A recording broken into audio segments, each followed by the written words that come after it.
In today's video, I want to show you a helpful and inexpensive way that you can mark on dark fabric.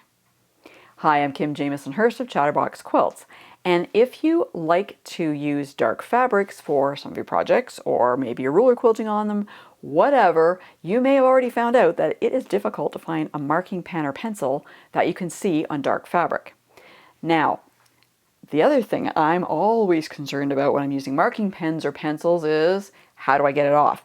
Do I use heat to get it off? Do I use water to get it off? And oh my goodness, you know what the consequences are if you choose the wrong method. And even when you choose the right way to remove those marks, sometimes you get those kind of ghost marks that will come back to haunt you. And no one wants that. So, something very, very simple and really old school. Soap slivers.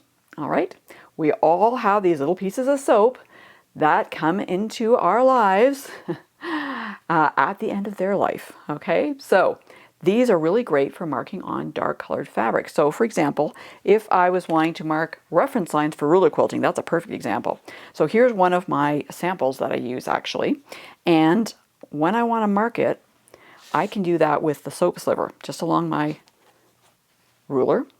And let's say I want to mark an inch away. Okay, you can do that as well. Now the nice thing about this is, first off, you can see them really well. Second thing is, you know that this is going to come out when you wash the quilt project, or you can either just put some water on and, soak it and rub a bit at it and it's going to go away. Totally non-toxic, right? And what else is nice is it smells really nice, okay? So if you've been throwing these out, do not do that, okay? Put them into your quilt studio instead, because they really come in handy when marking. Now, the one thing about the soap slivers is that they can leave kind of wider lines. I'm not even sure if I've got one that'll do that right now, but let's just see. Okay, that's a bit wide. You can see that's a bit wider than these ones here that I left. So what can I do about that? Well, you can actually sharpen them, right? So first off, do this over a garbage pail. In this case, I'm using a paper towel just for demo purposes. And you can take like a vegetable peeler and just take off little bits. You have to be careful. You don't want to get it too thin, okay, or it's going to break. But if it does, you can just keep sharpening another area. So we'll just do that. And let's just see how this works now. And of course, you don't want to put too much pressure on these because, again, they can break.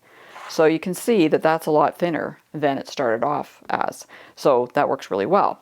So they're going to last for quite a while in your studio. You'd be surprised at how long these will last. The best part is, of course, that they are free, really, right? They're at their end of their life, but they can start a new life in your quilt studio. So if you've been looking for a solution on how to mark reference lines on dark fabric, think soap slivers. Thanks for watching today's video. I hope you enjoyed it. Please give it a thumbs up and be sure to subscribe and hit the bell so you'll be notified the next time I release a new video.